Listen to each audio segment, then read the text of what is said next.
Nous allons voir dans cette vidéo comment déterminer et représenter graphiquement une loi binomiale avec un tableur.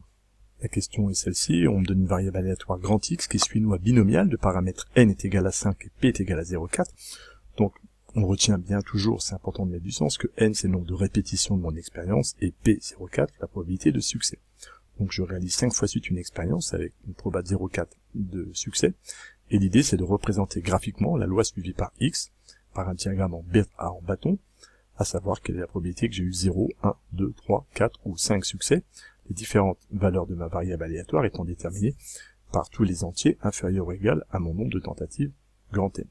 Donc pour ça on va utiliser un tableur. Sur la première ligne, on va taper les valeurs de ma variable aléatoire, donc x est égal à x, i, et on peut, dans la partie texte, choisir de mettre en indice le petit i, pour être tout à fait cohérent avec les notations qu'on a à l'écrit. Et on écrit de la même manière sur la deuxième ligne, p de grand X est égal à x, i, fermez la parenthèse, avec le même petit indice pour lui. On va donc donner ici pour les grandes valeurs de x les différentes valeurs possibles. On a dit qu'on allait de 0 à 5. Donc il suffit de taper 0. Et après, le tableur par défaut comprend qu'on avance de 1 en 1, c'est ce qu'il propose. Nous voilà heureux d'aller jusqu'à 5, on peut centrer pour que ce soit joli. La vraie difficulté va être maintenant ici, pour lui faire calculer pour chacune des valeurs que nous venons de déterminer, de 0 à 5, la loi binomiale. Donc je me mets par exemple ici en cellule B2, et je vais commencer à taper égal.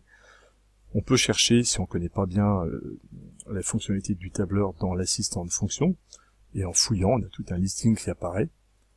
On pourrait fouiller, on peut chercher à B pour binomial, ou alors loi binomiale, il y a une autre vidéo qui explique comment on peut faire. On voit qu'il y a plusieurs lois binomiales, on va faire très simple, on tape la première, suivant.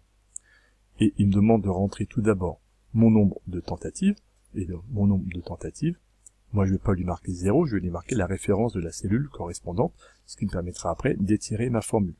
Après, on va mettre en tentative, le nombre total de tentatives était égal à 5, la probabilité de succès était 0,4, et si vous avez suivi le tutoriel précédent, le dernier caractère, le dernier indice qu'il faut rentrer, C, qui n'est pas très évident, c'est savoir C est égal à 1, la probabilité alors est cumulative, ou alors C est égal à 0, la probabilité est simplement individuelle, ce qui est notre cas.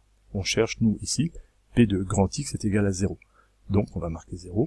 Si on avait voulu, tout au long, calculer les probabilités cumulatives, grand X inférieur ou égal à chaque fois à la valeur donnée, on aurait mis grand A. En mettant 0, on calcule uniquement la valeur simple de la variable aléatoire.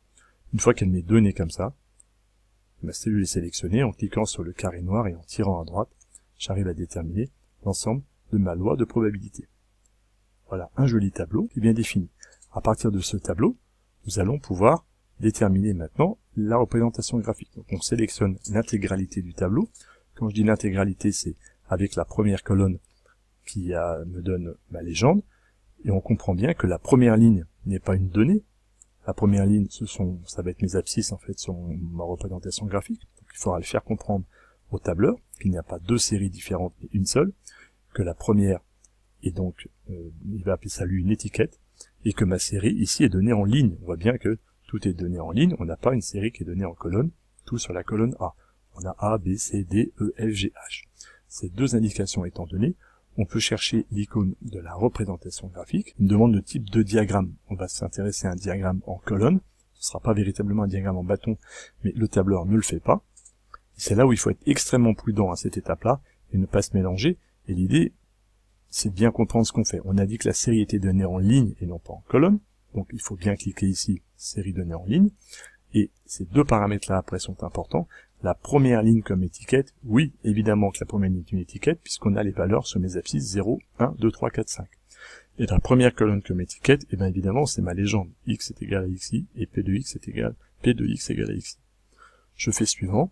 On peut compléter après si on veut avec différents titres, légendes, etc. si on voulait faire un travail complètement fini, et on peut valider à la fin. Et on obtient ici la représentation graphique. Si on devait le faire stylo papier, on ne le ferait pas sous forme d'histogramme, mais ici sous forme de bâton.